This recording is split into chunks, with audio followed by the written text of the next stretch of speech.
What is up, Gamer Army? Welcome back to another episode of Psycho Gamer. I am your host, Aubrey, and today, the $1,000,000 question when it comes to anybody looking to start a business. Do you want to cut corners and try to make a business that isn't very expensive, where you can still profit very well? Or do you want to actually go full bore into making your own personal arcade? Now, there's a lot of upsides. There's also a lot of downsides in terms of how this is actually going to work for you. But make sure you hit that like and subscribe first, guys. We're going to talk about it right after this, so stay tuned. We're going to talk about Arcade1up in businesses right after this.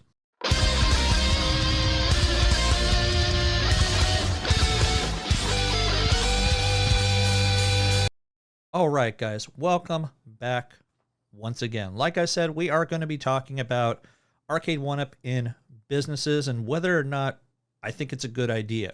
Maybe you guys might disagree, but that's why we have the discussion down below. So if you're going to have any kind of questions or comments, please post them down below. I have no problem answering your concerns. And as you know, you've been to the channel before, that I try to answer any and all questions and reply to most comments that are actually available on the channel. So we're going to switch over into my computer. We're going to look at a couple of examples of businesses that are utilizing Arcade1up in their business model in general. So here we go. All right. So here's one shared by Garrett Livernoy, kind of like Illinois, I guess. And he asked, how does everyone feel about arcades opening up that are full of the one-ups instead of full-size cabinets? Not throwing any shade, just curious. It's not his place, but it is a local place near where he lives. So I saw this and I figured this would be a good chance to talk about this, where I am not the biggest fan of doing something like this. Obviously, the guy who owns this is a horror fan. I guess that is his business model, along with the Arcade1up games just on their own. So in my opinion, I would not do something like this. Now, while it is nice to have an arcade like this, I don't think it is a great idea. And I will tell you why.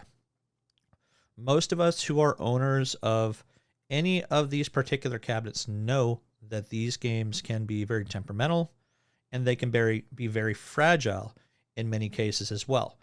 How many people have had to replace parts such as joysticks or buttons, or in the case of Terminator 2, maybe something with one of the guns malfunctioning? So I haven't had an issue with my Ninja Turtle cabinet, but I don't play it as much as some people really would, especially if they got a whole bunch of people in their home.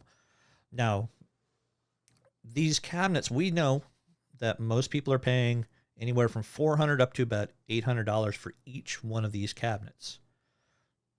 Any of these goes down, hey, that's time down that maybe people wanted to actually come and utilize a membership to play these particular games, whether it's Marvel Superheroes, whether it's Terminator 2, Simpsons, NBA Jam, Rampage, Mortal Kombat, any of these games. Even you have Miss Pac-Man, looks like it's the party kid hanging from the wall there. You have Marvel Pinball, and you have a full-size Ultimate Mortal Kombat 3 cabinet right here, which is nice to see. It does have kind of like a horror kind of theme, which some people kind of dig that. I'm like, it's okay. It's okay. I would not utilize this business model at all. Next one, you have Galaxy Pizza, which is okay. But I still don't know. I don't think I would actually do this particular business model. And you can also look at the corporate bundles, which will save you a lot of money if you are looking to do something like this. In some cases, it's better to buy them individually, just because it might actually be cheaper if you catch them on sale, kind of like about a week ago when you had all the Amazon Prime stuff. But that's going to do it for today, guys. I appreciate you guys coming and watching the video. It's not a very long video, but I thought I'd just kind of toss this out there so you can see what to do and what not to do. So make sure you hit that like and subscribe, guys. I appreciate you coming in every single episode. And stay tuned for the next episode of Psycho Gamer. Game on.